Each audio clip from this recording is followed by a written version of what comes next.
Jack Callahan had always believed in the sanctity of family. After years of serving his country as a Marine, he returned to his quiet Arizona ranch to raise his two children, Emily and Jake, alongside his wife, Maria. Life on the farm wasn't easy, but it was honest work, a peaceful existence far removed from the violence Jack had seen overseas. But peace is a fragile thing. One fateful evening, Jack's world was torn apart. He returned home from town to find his front door wide open, the house eerily silent. Panic set in as he searched each room, calling out for his family. All he found was a message scrawled on the kitchen wall in blood-red spray paint. "We have your family." Jack's heart pounded in his chest. The note continued, "Do as we say, or they die." The cartel had come to Pine Ridge, and they had taken what mattered most to Jack. But they had made one critical mistake. They underestimated him. Just days before the kidnapping, life had seemed perfect. Jack had spent the afternoon teaching Jake how to ride a horse while Maria and Emily prepared dinner. The laughter of his children echoed through the fields, filling Jack with a sense of contentment. Now, those echoes were replaced by silence. Sheriff Tom Reese arrived at the farm shortly after Jack reported the abduction. Reese was a longtime friend and fellow veteran, and he knew the dark places Jack's mind would go. "Jack, we'll find them," Reese assured him. "We have resources, the FBI, Border Patrol. Let them handle this." Jack shook his head. "You know as well as I do that they'll be too late. The cartel doesn't play by the rules. I'm going after them." Reese grabbed Jack's arm. "Don't do anything stupid." Jack's eyes hardened. "I'm doing what needs to be done." Jack started his search with the only clue the kidnappers left behind, a symbol painted on the wall beneath the message. It was a serpent coiled around a skull, the mark of the El Escorpion Cartel, a brutal group known for trafficking drugs, weapons, and humans across the border. Using his military contacts, Jack tracked the cartel's movements through the desert. He knew they operated out of a remote compound deep in the Sonoran Desert, a fortress surrounded by miles of unforgiving terrain. Jack packed his gear, a rifle, a sidearm, and a combat knife. He also carried a photograph of his family, a reminder of why he was doing this. "Hang on, Maria, I'm coming," he whispered. Under the cover of night, Jack crossed the border into Mexico. Shadow, his loyal German shepherd, accompanied him, moving silently through the desert. Jack used his military training to avoid detection, navigating the rugged landscape with precision. He reached a vantage point overlooking the cartel's compound. Through his binoculars, he saw armed guards patrolling the perimeter.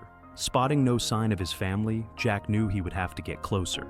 He waited until dawn, watching the compound's routines and mapping out a plan. The guards changed shifts at sunrise, creating a brief window of opportunity. Jack moved swiftly, taking out the guards one by one with calculated efficiency. His mind was focused, his heart steeled against the violence. This wasn't revenge, it was survival. Inside the compound, Jack moved like a ghost. Shadow stayed close, sniffing out danger and alerting Jack to hidden threats.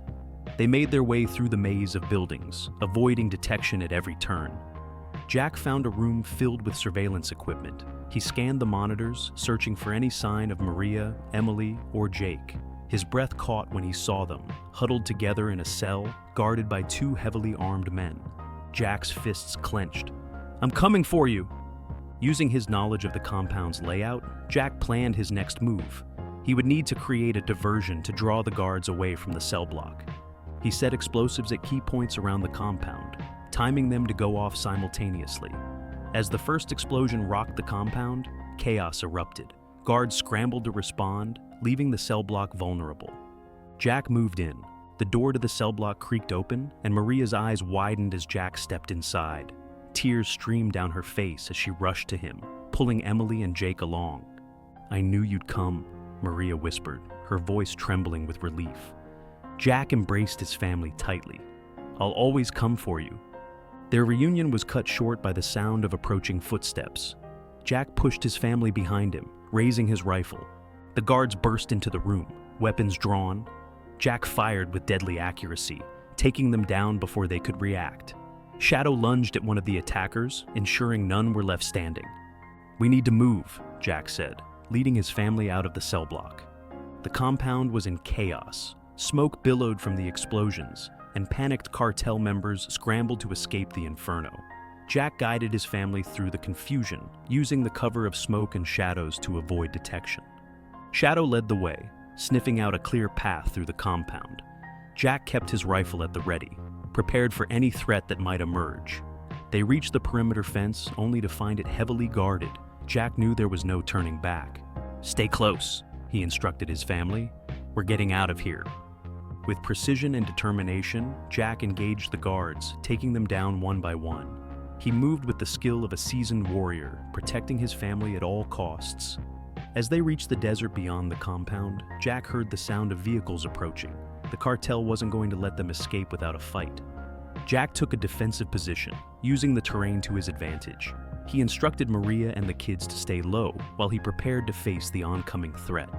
The cartel's convoy appeared on the horizon, dust rising in its wake. Jack aimed his rifle, his mind focused on one thing: protecting his family. The firefight was intense. Jack's military training kicked in, and he took out the attackers with calculated precision. Shadow fought alongside him, taking down anyone who got too close. In the end, the cartel was defeated. The remaining attackers fled, leaving Jack and his family standing strong. Jack led his family back across the border, returning to their ranch under the cover of night. As they reached the front porch, Jack lowered the American flag that hung there, kissing it softly before raising it again. Maria wrapped her arms around him. "We're safe, thanks to you." Jack nodded, holding his family close. No one takes what's ours.